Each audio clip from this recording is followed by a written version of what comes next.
अहमद गरीब लड़का था जो शहर के बाजार में ठेला लगाकर फल बेचता था। उसकी आंखों में गरीबी की लकीरें थीं और दिल उदासी से भरा हुआ था।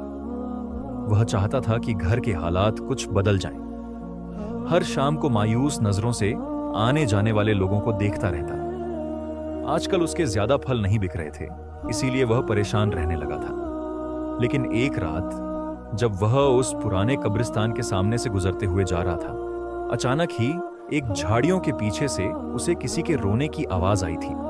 इस आवाज पर वह चौंक गया। जैसे ही झाड़ियों के पीछे गया तो उसके होश उड़ गए। अहमद नामक इस गरीब लड़के का नाम अहमद था और वह एक किराए के मकान में अपनी अम्मा और 2 छोटी बहनों के साथ रहता था। अहमद ने मैट्रिक तक शिक्षा हासिल कर ली थी और उसके पिता का निधन हो गया था, इसलिए अब वह फल बेचकर अपना और अपने घर का गुजारा करता था। लेकिन उसके घर के हालात बहुत खराब थे। अब वह शहर की एक पुरौनक मार्केट में अपना फलों का ठेला लगाता था। लेकिन एक दिन शहर के हालात खराब हो गए और सारे ठेले वालों को वहां से भगा दिया गया। अजीब भगदड़ मच गई थी। अहमद परेशान सा हो गया और फिर वह एक सुनसान जगह पर आकर खड़ा होने लगा, जहां पर ज्यादा भीड़ नहीं होती थी। वह एक पेड़ के नीचे खड़ा होता था। लेकिन जैसे ही शाम होती, उसके साथ एक अजीब वाकया होने लगा। एक खूबसूरत सी लड़की जो नकाब लगाकर उसके ठेले पर आती है और उससे फल खरीद कर ले जाती। वह हर शाम अकेली आती थी और फल खरीदकर चुपचाप चली जाती। अहमद हैरान होता कि यह कौन है, कहां से आती है और हर रोज उसके ठेले से इतने सारे फल खरीदकर कहां ले जाती है। क्योंकि उस लड़की के कदम जिस तरफ उठ रहे होते, वहां तो वही पुराना कब्रिस्तान था जिसके बारे में तरह तरह के किस्से कहानियां मशहूर थीं। अहमद धीरे धीरे उस लड़की में दिलचस्पी लेने लगा था। फिर एक शाम को जब वह उसके ठेले पर आई तो वह उस लड़की से कहने लगा, तुम्हारा नाम क्या है? लड़की ने अपनी खूबसूरत आंखें उठाकर अहमद की तरफ देखा और कहने लगी, मैं एक परछाई हूं। इस बात का मतलब अहमद न समझ सका था। वह हैरत से उसे देखता रहा, यहां तक कि लड़की उसकी नजरों से ओझल हो गई। लेकिन एक शाम जब वह लड़की फल खरीदने नहीं आई तो अहमद कुछ बेचैन सा हो गया। फिर उस रात को उसके फल बिक ही ना हुए और वह मायूस सा सड़क किनारे खड़ा था। रात के 12 बजे वह घर की तरफ वापस जा रहा था और हर रोज की तरह उसी रास्ते से गुजर रहा था। उस पुराने कब्रिस्तान के पास से गुजरते हुए अचानक ही उसे किसी के रोने की आवाज आई थी और यह आवाज सुनकर वह परेशान हो गया। जैसे ही उसने उन झाड़ियों के पीछे झांक कर देखा तो वह हैरान रह गया। कोई लड़की जमीन पर पड़ी थी और उसका पांव जख्मी था। लड़की का चेहरा छिपा हुआ था। लेकिन जैसे ही उसकी नजर लड़की के चेहरे पर पड़ी, वह उसे देखकर हैरान रह गया। वह लड़की कोई और नहीं बल्कि वही थी जो रोजाना हर शाम को उसके ठेले से फल खरीदने आती थी। वह उसे जख्मी हालत में देखकर परेशान हो गया। लड़की रोते हुए कहने लगी, मुझे मेरे घर ले चलो, मैं जख्मी हूं। अहमद ने उसे सहारा देकर उठाया था। फिर अहमद उससे कहने लगा, तुम्हारा घर कहां है? लड़की ने अपनी खूबसूरत आंखें उठाकर अहमद की तरफ देखा और कहने लगी, यहां से थोड़ी दूर उस कब्रिस्तान के पीछे मैं अपनी मां के साथ रहती हूं। अहमद उसे उसके घर की तरफ ले जा रहा था। अगरचे वह रात के खौफनाक अंधेरे में थोड़ा डर रहा था, लेकिन फिर वह लड़की से कहने लगा, तुम्हें किसने नुकसान पहुंचाया है? तुम्हारी यह हालत किसने की है? लड़की उससे कहने लगी, कुछ लोग मेरे पीछे पड़े थे। सब लोग मेरी खूबसूरती की वजह से मुझे परेशान करते हैं, लेकिन वे मेरी सच्चाई नहीं जानते। जिस दिन मेरा राज उनके सामने आया, वे लोग मेरे पीछे कभी नहीं आएंगे। अहमद यह सुनकर दिल में सोचने लगा कि आखिर इस लड़की का क्या राज है। फिर थोड़ी ही देर बाद लड़की का घर आ गया था, लेकिन अहमद उस घर को देखकर खौफजदा हो गया, क्योंकि उसका घर बिल्कुल ही किसी खंडर की तरह लग रहा था। साथ ही एक बूढ़ी औरत उस घर से निकलकर उनके सामने आई थी, जिसे देखकर अहमद बुरी तरह डर गया। उस पास कोई दूसरा घर भी नहीं था और यह बिल्कुल एक वीरान और तन्हा रास्ता था जो आबादी से बहुत दूर था। उसे वापस जाने की बहुत जल्दी हो रही थी। ऐसा पहली बार हुआ था कि वह उस लड़की और उसकी मां से बुरी तरह डर गया था। और उस जगह से भी वह जैसे ही वहां से जाने लगा, लड़की ने मुस्कुराकर उसे देखा था, लेकिन अहमद ने पलटकर उसे नहीं देखा और तेज तेज कदमों से चलते हुए वापस अपने ठेले के पास आ गया था। लेकिन जैसे ही ठेले के पास आया तो उसके पैरों तले से जमीन निकल गई, क्योंकि उसका ठेला जो बिल्कुल खाली पड़ा था और जिस पर बासी फल रखे थे, अनगिनत लाल लाल रंग के सेब और दूसरे कई फलों से भरा हुआ था। अपने ठेले को फलों से भरा देखकर उसे अपनी आंखों पर यकीन नहीं आ रहा था। आखिर यह सब कैसे हुआ और फिर इतने सारे फल उसके ठेले पर किसने रखे हैं? अब वह फलों का ठेला लेकर घर आ गया था। उसने जेब में मौजूद थोड़े बहुत जितने भी पैसे थे अपनी मां के हाथ पर रख दिए, लेकिन बार बार उसी लड़की के बारे में सोचे जा रहा था। आखिर कोई लड़की किसी वीरान और खंडहर से घर में कैसे रह सकती है? और उसकी मां कितनी डरावनी थी, वह बार बार यही सोच रहा था। फिर दूसरे दिन वह अपने फलों का ठेला लेकर जैसे ही शहर की मार्केट में खड़ा हुआ, उसके ठेले पर लोगों की भीड़ लग गई थी। ठेला जो फलों से भरा हुआ था एकदम ही खाली हो गया था और अहमद की जेब नोटों से भर चुकी थी। वह दिल ही दिल में बहुत खुशी महसूस कर रहा था। जैसे ही रात हुई वह वापस घर जा रहा था, लेकिन उसने थोड़े से फल बचा लिए थे, वह भी उस लड़की और उसकी मां के लिए, क्योंकि वह आज भी उसके ठेले पर नहीं आई थी। फिर उसी पुराने कब्रिस्तान के सामने से गुजरते हुए उसने थैले पर रखे फलों को उठाया और उस लड़की के घर की तरफ आ गया। घर में बिल्कुल खामोशी छाई हुई थी। वह जैसे ही अंदर आया, काले अंधेरे ने उसका इस्तकबाल किया था। इस अंधेरे को देखकर वह डर गया, लेकिन अचानक ही लड़की उस अंधेरे में से निकलकर उसके सामने आई। उस अंधेरे में वह किसी रोशनी की मानिंद दिखाई दे रही थी। मैं तुम्हारे लिए फल लेकर आया हूं। अहमद ने वह सारे फल उसके हवाले कर दिए थे। लड़की उसे देखकर खूबसूरती से मुस्कुराई और कहने लगी, तुम बहुत अच्छे हो। आज मेरी मां की तबीयत बहुत खराब थी और मुझे इन फलों की जरूरत थी। आ जाओ अंदर। वह उसे कमरे में बुला रही थी, लेकिन अहमद अंदर जाना नहीं चाहता था, क्योंकि इस पूरे घर में सिर्फ अंधेरे का राज था और वहां हाथ को हाथ सूझाई न देता था। वह लड़की से कहने लगा, मैं फिर कभी आऊंगा, अभी मुझे जाने की जल्दी है। मैं घर जा रहा हूं। आज मैं बहुत खुश हूं क्योंकि मेरे सारे फल बिक गए।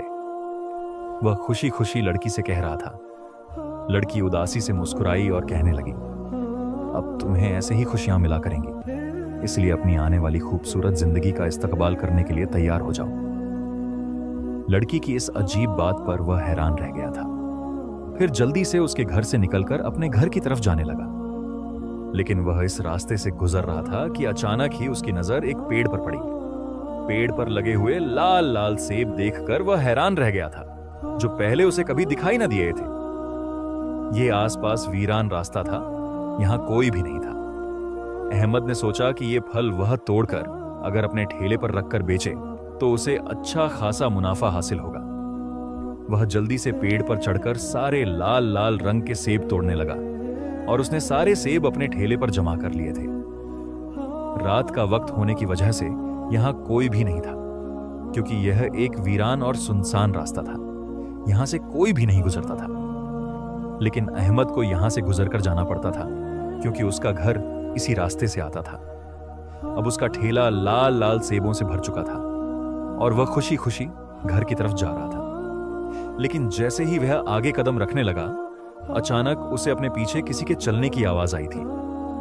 पायल की छन छन ऐसे लग रहा था जैसे कोई लड़की उसके पीछे पीछे आ रही है। वह हैरत से पलटा था, लेकिन वहां कोई भी नहीं था। जैसे ही वह आगे बढ़ता, उसे फिर से वही आवाज सुनाई देती, लेकिन जब पलटकर देखता तो पीछे कोई भी नहीं होता। किसी कशमकश में यह पूरा रास्ता गुजर गया और वह अब घर आ गया था। सारे पैसे जितने भी उसके जमा हुए थे, उसने वह सारे अपनी मां के हाथ पर रख दिए थे। उसकी मां बहुत खुश हो रही थी और दोनों छोटी बहनें भी खुशी खुशी उसे कह रही थीं कि भाई, लगता है कि अब हमारे घर के हालात बदलने वाले हैं। जब हमारे पास पैसे आ जाएंगे तो हम एक बहुत खूबसूरत घर खरीदेंगे। अहमद कहने लगा, जरूर, मुझे यकीन है कि एक दिन हमारे घर के हालात बदल जाएंगे। रात को अहमद बिस्तर पर लेटा तो सोचने लगा कि आखिर वह पेड़ उसे पहले क्यों नहीं दिखाई दिया। वह अक्सर भी उस रास्ते से गुजरता था, लेकिन ये लाल लाल रंग के सेब उसे पहले कभी दिखाई नहीं दिए थे। फिर दूसरे दिन वह शहर की मार्केट में खड़ा हो गया। और लोगों की भीड़ एक बार फिर से उसके ठेले पर जमा हो गई थी। लोग उसके ठेले से लाल लाल रंग के सेब खरीद रहे थे और सभी तारीफ कर रहे थे। सब मां अहमद से पूछ रहे थे कि वह किस मंडी से यह सारा फल लेकर आया, लेकिन अहमद ने यह राज किसी को भी नहीं बताया कि उस पुराने कब्रिस्तान के करीब जो सेबों का पेड़ है, वहीं से वह ये सारे फल तोड़ कर लाया है। सिर्फ चंद घंटों के अंदर अंदर उसका सारा ठेला खाली हो गया था और आज फिर उसकी जेब नोटों से भर गई थी। लेकिन कल की तरह उसने आज भी उस लड़की और उसकी मां के लिए थोड़े से लाल रंग के सेब बचाकर रखे थे। वह उससे मिलना चाहता था।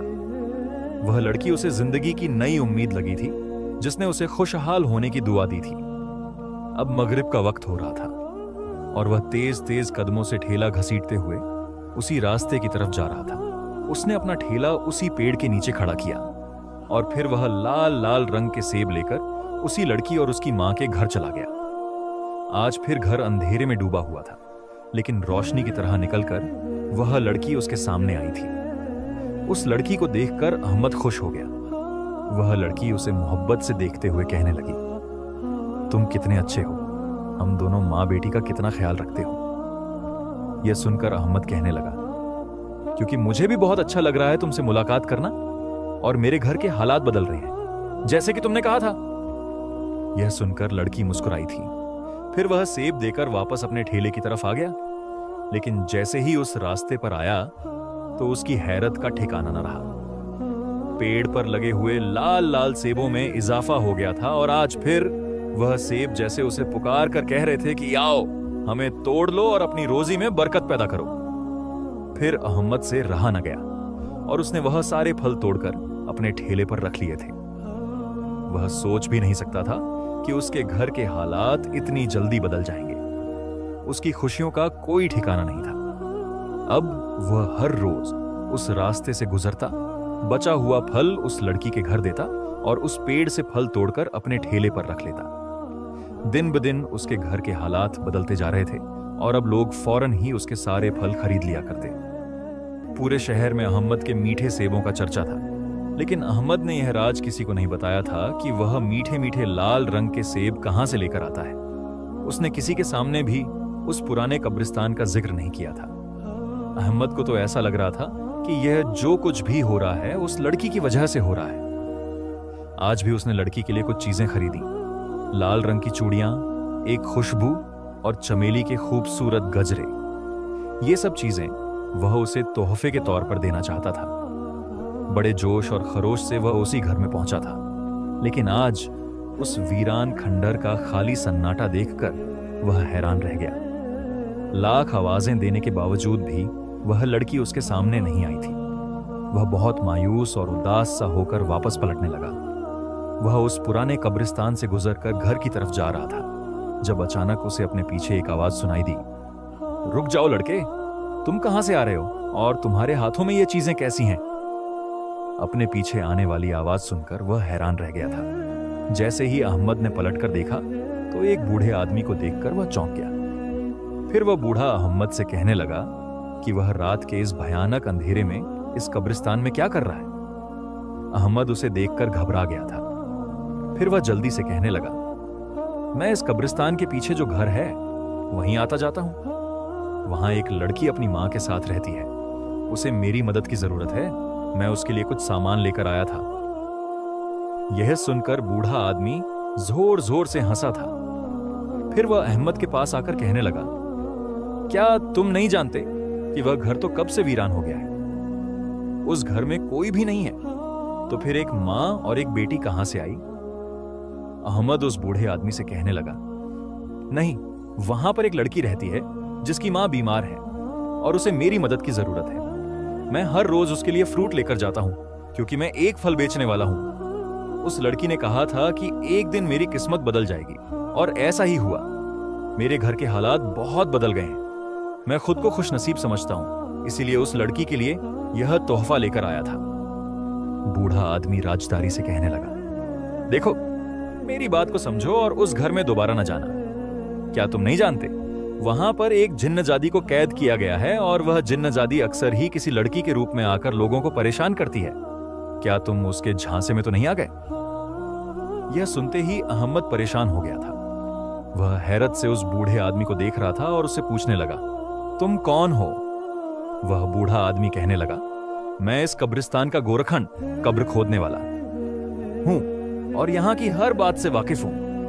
तुम्हारी भलाई इसी में है कि तुम दोबारा यहां कभी नहीं आना। यहां से चले जाओ, यहां पर जिन्नातों का बसेरा है। उस बूढ़े आदमी ने अहमद को बहुत डरा दिया था। वह मायूस सा होकर गजरे और खुशबू वहीं फेंकता हुआ घर चला आया था। लेकिन आज उस रास्ते से गुजरते हुए उसे वह लाल सेबों का पेड़ भी दिखाई नहीं दिया। उसने आज वाले सारे पैसे मां के हाथ पर रख दिए थे। अगले दिन वह शहर की मार्केट में खड़ा था, लेकिन बार बार लोग उससे आकर पूछ रहे थे कि वह मीठे सेब क्यों नहीं लेकर आया, जिसकी वजह से पूरे शहर की मार्केट में उसका चर्चा था।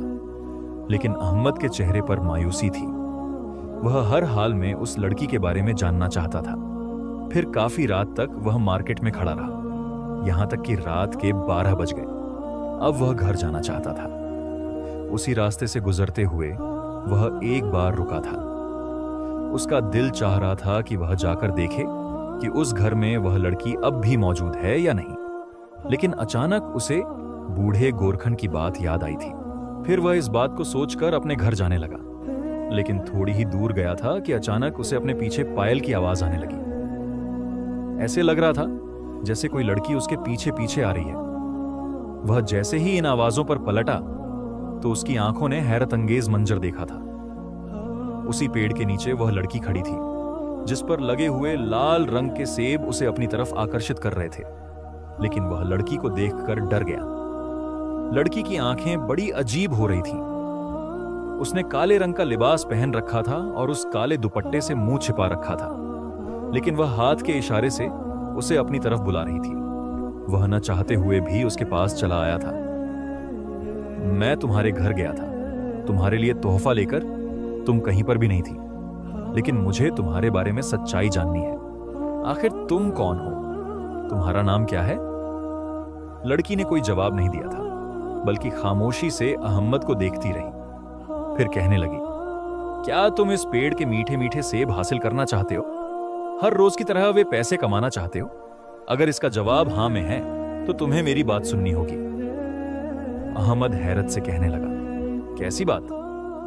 वह लड़की कहने लगी, मेरा नाम आलिया है और मैं कोई इंसानी लड़की नहीं, बल्कि एक जिन्नजादी हूं। मुझे और मेरी मां को हजारों साल पहले इस बस्ती के लोगों ने इस पेड़ पर कैद कर दिया था, जिसके नीचे मैं आज खड़ी हूं। मैं यहां से कहीं जुदा नहीं हो सकती, नहीं यहां से कहीं जा सकती हूं। लेकिन अब मैं आजादी हासिल करना चाहती हूं।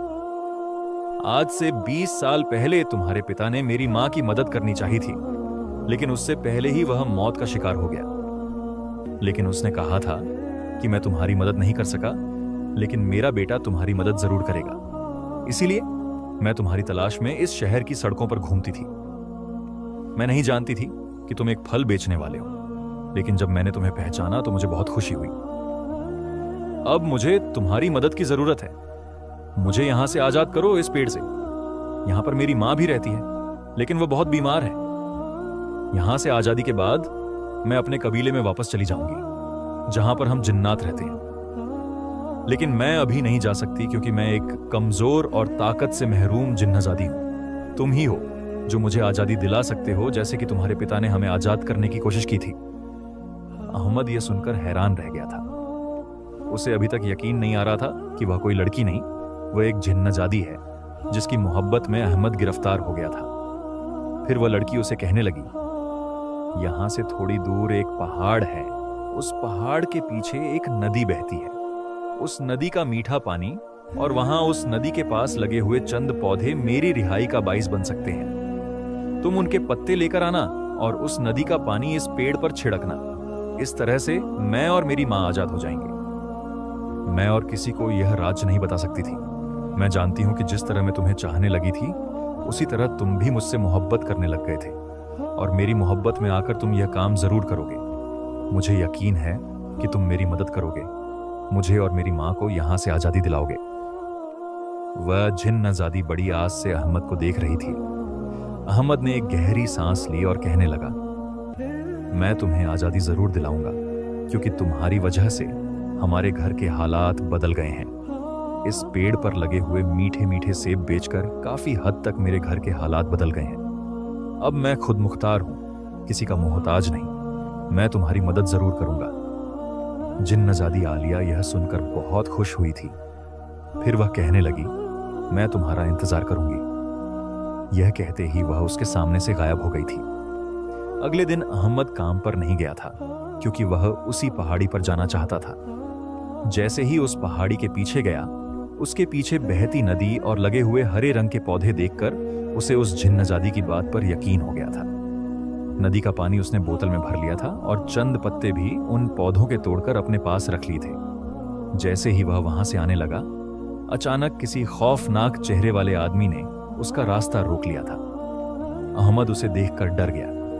फिर वह आदमी कहने लगा, मैं एक जिन्नजाद हूं। तुम हमारी बस्ती का पानी और पौधे नहीं ले जा सकते। हम यहां किसी इंसान को आने की इजाजत नहीं देते।